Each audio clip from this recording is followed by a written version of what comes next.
Hey, what's up? John from Dowie Farm. I'm just going to do an instructional video here on planting radish, a nice basic crop that every microgreens grower should have in their arsenal. It's not like the best seller, but it's one of my top sellers, I would say. In the beginning it took a while to get it to take off, but eventually it did, and I've got a lot of regular sales for it, a lot of regular customers to get it on a standing order. Which is fantastic. We do a blend mostly of 3 to 4 different types of radish in one blend, and then we also offer them separately. We do sell a decent amount separate, so it's definitely worth not planting all of them together. And they kind of grow at different rates, so it's really not a good idea to plant them all together in that way. So I've already spread my soil. I'm going to be planting some Sango radish, some Hong Vit, spicy Hong Vit pink radish. I call it spicy pink when I sell it. I call this purple Sango. And then I'm going to be planting some red arrow radish, which I just call pink stem because it's a light pink, or I'll call it light pink radish a lot of times. Just because I like to market to the chefs, and so they know exactly what they're getting. If I said red arrow radish, they wouldn't know what's going on. They might think it's like beets red. But I'm just doing it as pink, light pink, and spicy pink. So they kind of know what's going on here. One might be lighter than the other, right?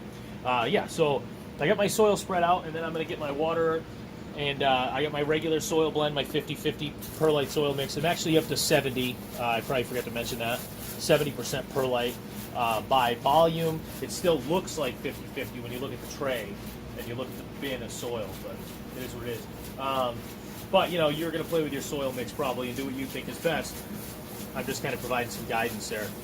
And also, it always depends on what you're using for potting soil. But anyway, I'm going to water this very liberally because I have so much perlite in there. I'm not worried about overwatering as much. You can. Now the thing is, though, you can overwater, but with radish, it's difficult because it's such a water hog and it's so forgiving as a plant. It really just doesn't. So I'm going to feel that for weight, and we're getting there. I know that was a ton of watering, but that's exactly what I'm doing every time here. I'm just loading these up. So once I get to that point where it's ready, it's close, I'll blast it and wait. And the water's cooling up. Let me get you a shot of what I'm looking at here. Oh, yeah, my tripod's open, so it's tough. But I'm gonna spray this pretty crazy deep, and you can see the water pooling maybe, and then soaking in slowly. I'm not sure if you get a real good shot on the camera. It's kind of tough to see, but that's what I'm doing here with this stuff. You can visibly see the water pooling up on the top of the soil and then slowly soaking in. It looks like cake batter. All right, it's probably the best description I have. Is for a moment it will look like cake batter. These are really heavy. These are much heavier than I would do with any topper, especially with any topper like basil or something along those lines that doesn't like as much water, or with any brassica. I would never go this heavy with anything else, to be honest with you. Maybe with sunflower or borage. But this is a heavy, water-intensive plant that just takes abuse. So it's a great crop to use if you're a beginner. All right, so I've got my trays labeled and ready and full of soil, and they're wet. We're going to come over here to the scale. Sorry to spin with you so fast. We're going to come over to the scale, and I'm going to find my seeds. So onto the scale, I got my cups here. I like these little mason jars. And I'm going to dig up my radish stock seeds here. And I go in order of the way I have them on the table over there. So my first one is a pink stem, which is a red stem, and actually they're calling it red stem now from Kitazawa. I get almost all my radish seed from Kitazawa because they're so good at it. A lot of these are Asian seeds, and Kitazawa specializes in Japanese seeds, so it makes sense. My first one is the red stem. I go 1.3 ounces on a red stem, and the reason I go different weights on these is because the seed size is a little different on each one. All right, hang on here, and I don't know the grams conversion, as you know if you've watched any of my videos, because I get traumatized by grams. So whatever that ends up being, 1.3 ounces. All right, and then I go to my Hong Vit, which is a actual Hong Vit from Kitazawa. Okay, and I'll probably do a separate instructional paper on these because some of these require a little bit different handling as down the line. And I do the same amount, and I'll show you the seed size difference if I possibly can here. So I'm going to do 1.3, so that'll put me up at 2.6, 5, 6. And I'm just doing 4 right now because I already have a pretty big crop going. but I usually go with I usually plant 8 at a time, almost no matter what. So I got my 5-pound bag of Sango here from Mountain Valley or True Leaf. It's all the same company. The stupid Mylar, or the stupid bag. All right, and I'm going to go. Now these I go 1.5 ounces because they're a bigger seed. Now, let me see if I can give you a little idea. If you can really decipher it on the camera, but these seeds are bigger than these seeds. So these seeds take more in weight because they're bigger. They're about, I would say, 25% larger. So, I mean, I guess you probably did the math. 1.3 to 1.5 is maybe 25%. I don't know if the math off the top of my head. So I'm going to take this from 2.6 to 4.1. You just learn to do that quick math, I guess, right? 4.1. These seeds are expensive, the Sango. And amazingly enough, I'll do 1.5 ounces of seed. I'll get a little less yield out of that tray too, and this is going to need to be 5.6. So I'm just adding onto the scale as I go. That's what the numbers I'm saying are. So these can get pricey through Kitazawa, and I found that the quality is the same with the Sango. So I haven't bothered with Kitazawa's pricing on that. Yes, I keep running out of video time halfway through, and I have to edit. It kills me. I keep forgetting to look. Anyway, so your Kitazawa seeds aren't. They're great seeds, but it's not worth the price difference on the Sango because it's just you get the same quality from True Leaf and whatever. So they do have some crazy bulk pricing at Kitazawa if you go and look in their bulk prices, where you can get like massive amounts. So you're talking you get like 25 or 50 pounds of seeds for a really good price, but you have to justify being able to go through that much seed. I probably do, but I haven't gotten there with the radish yet. I just haven't done it. A lot of times it's like that $500 output, and it's like, that's a lot. So anyway, here we are. We got our seeds weighed out. I'm gonna grab my red stem, and it's all, the broadcasting is all the same of the seeds, okay, for these guys. So I'm gonna show you this one, and then we're gonna move on to the next part. And I'm just gonna, just like anything else, I mean, the soil's the same, the seeds are the same. This is always a bottom layer, okay, because you need the weight on these. You've got to have the weight on the radish. You can't just throw them on the top because they just won't grow right. They'll grow all funky. And I'm going to show you in a sec. I guess I'm coming out of stack. But that's that. That's the best one to see on the soil because it's such a lighter colored seed, that red stem, or red arrow. See the seed density, 8 to 1/4 of an inch, 3/16 of an inch separation. I probably could go a little heavier and go to 1.5 if I wanted to on this, but I find that I get a better germination rate and growth when I do it this way. So I'm happy with my results, so I'm not going to mess with it. I also have had issues where, oops, sorry, I had to close my tripod.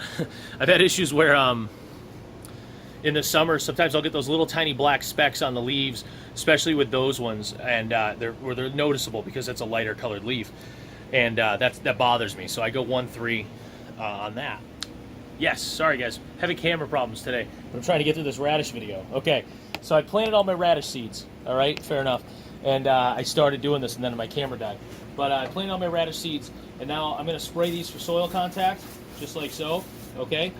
Then I'm going to paper towel them. I just paper toweled these on the video that died, all right? And then I'm going to spray them to get them wet, and then I'm going to plant a top layer on top of these. These are always a bottom layer. You always want to throw a top layer on top of radish for weight and for even growth, okay? I'm going to go with a layer of, stupid thing's focusing in and out of me again. I'm going to go with a layer of cilantro over the top of these because I happen to have cilantro seeds ready to plant, but that would be the next step to that. So just to recap the planting process, you are mixing your soil regularly, weighing out your seeds to the right size, spread your soil, spray your soil, drench it, okay? Spread your seeds, spray them one more time, paper towels. It's really the same process as a lot of the other stuff. However, you can way overwater these, all right? So there's no worries whatsoever. And this is definitely always a bottom layer. This can go under anything, all right? I wouldn't put these on top of much. I would maybe only put these on top of something like peas or sunflower, and that's about it. I'd go underneath everything else. Any big seed crops they can go on top of, but that's about it. Anyway, cool. Zawa seeds aren't, they're great seeds, but it's not worth the price difference on the Sango because it's just you get the same quality from True Leaf and you know, whatever. So they do have some crazy bulk pricing at Kitazawa if you go and look in their bulk prices, where you can get like massive amounts. So you're talking, you get like 25 or 50 pounds of seeds for a really good price, but you have to justify being able to go through that much seed. I probably do, but I haven't gotten there with the radish yet. I just haven't done it. A lot of times it's like that $500 output, and it's like, that's a lot. So anyway, here we are. We got our seeds weighed out. I'm gonna grab my red stem, and it's all, the broadcasting is all the same of the seeds, okay, for these guys. So I'm gonna show you this one, and then we're gonna move on to the next part. And I'm just gonna, you know, just like anything else. I mean, the soil's the same, the seeds are the same. This is always a bottom layer, okay, because you need the weight on these. You've got to have the weight on the radish. You can't just throw them on the top because they just won't grow right. They'll grow all funky. And I'm going to show you in a sec. I guess I'm coming out of stack. But that's that. That's the best one to see on the soil because it's such a lighter colored seed, that red stem, or red arrow. See the seed density, you know, 8 to 1/4 of an inch, 3/16 of an inch separation. I probably could go a little heavier and go to 1.5 if I wanted to on this, but I find that I get a better germination rate and plant and growth when I do it this way. So I'm happy with my results, so I'm not going to mess with it. I also have had issues where, oops, sorry, I had to close my tripod. I've had issues where in the summer, sometimes I'll get those little tiny black specks on the leaves, especially with those ones, and they're noticeable because it's a lighter colored leaf, and that bothers me. So I go 1.3 on that. So let me show you some of these coming out of germination. I don't have any mature ready because I actually sold out and had to cut everything, and then I was out of town in Texas for a week, and I didn't plant appropriately. But here we go with some Sango. Now the Sango grows a little slower than the other ones, as you'll see here. Okay, we've got a lot of seedlings stuck to this. I'm actually going to leave that with the paper towel for a day. All right, I'm going to uncover it, but I'm going to leave that and hope that some of that roots down in a little better before I pull it off. And I could just leave this weight there for another day. As you see, I almost have 3/4 of an inch there, but you know, I could leave that. Now here's a pink stem in stack, and this is definitely ready to come out. I'm going to take my topper off, which was leeks, and I'm going to pull off this paper towel. Now I could leave this paper towel on for a day too, no problem. Like if you don't want to yank it off yet and you want to try to keep some of your seedlings from getting pulled out, you could just leave that on. But I'm not getting too many there. I mean, what's that, maybe 2 dozen or something like that. It's really not bad. But you can see, oops, sorry, the height here.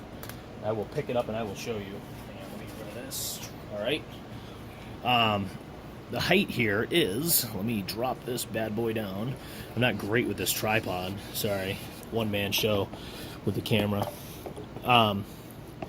You can see that it is about the same height as the flat. Okay, about 3/4 to 1.5 inches.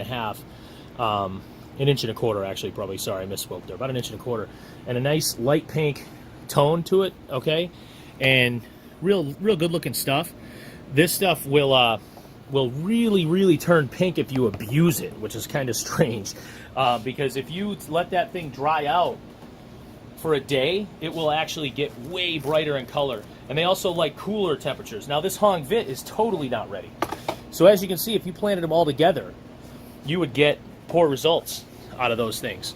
You'd get different, you know, sizes all the time, and you could probably let it stay in longer, I suppose, but you really want to try to plant these things separately as far as variety goes. I do daikon as well. That one grows about as fast as the pink stem. I would say maybe a little bit, tiny bit slower, but I don't do it very often. I do it for farmers markets because it's cheaper and it yields well.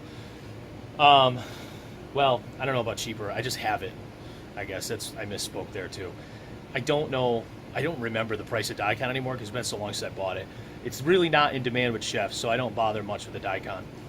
They like the colors. Now, I blend these things together, and I will post my recipes in this post, okay, for my radish blend, so you can kind of get an idea what I go. But I think it's like 60 or 70% of the Sango in there, and then a little bit of the other two. I use more Hong Vit than I use pink stem because I happen to sell more pink stem by itself, and I need it set aside. I do a good deal on that pink stem. $3 an ounce, and I go 8 ounces for the same price as I do my salad blend at a $2.75 rate for an 8-ounce pack. So that's the only one I do it with. I don't do it with the other ones. The blend I go 350 an ounce because there's so much Sango and it's so nice. And I believe I do a 1 pound price cut. I think a pound is 48. So, so many numbers. I forget everything. But yeah, so it's great stuff. It grows real easy, real fast. If you can make it the backbone of your operation, it's really a great crop to really rely on. And I'll post links to all the seeds like I've been doing in the instructionals and all that stuff. These things come to maturity in 6 to 8 days, really at a 7-day average. For me, they're fast. Oh yeah, sorry, backing up to that pink stem abuse thing. So they're a water hog, and the pink stem, for some reason, the light pink red arrow radish, sucks water more than the other ones. And you still can't overwater these when they're on the table and they're on the planting or the growing table, so or tray. So you could just abuse these with water. I like to, in the beginning, when they get to about 1.5 inches high, I like to kind of let them dry a little, and I find that pink just blasts out. It brightens right up. The other ones, it doesn't have an effect, but that pink stem, it also doesn't hurt them, by the way. That pink stem just brightens right up to a bright pink.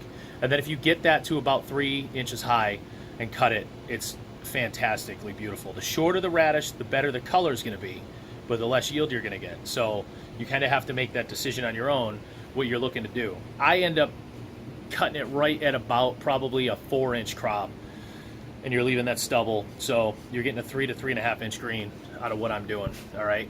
Let me see if I have some in the fridge, but I'm 99% sure I sold out. This stupid thing. Oh, sorry. Catching on things. All right. Oh, now we're crooked. Jeez.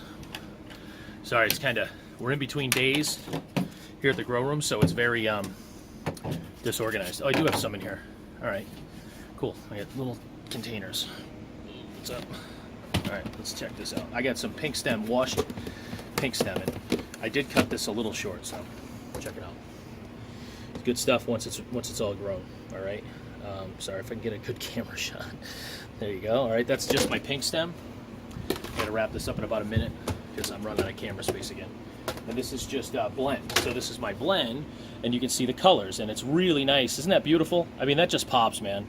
And obviously, it's a spicy radish flavor, so it's good stuff. Anyway, that's what I got. If I missed anything, you have any questions, please ask, and I'll try to include it into an edit or something along those lines. Oh shit. That's what I got. Thanks a lot, guys. I really, really appreciate your support. This is a Patreon-only video, and that's all I'm doing these for. I'm not giving them away anywhere else. So you guys are the only ones getting this. Thank you so much for your support, and happy growing, man. Have a great day.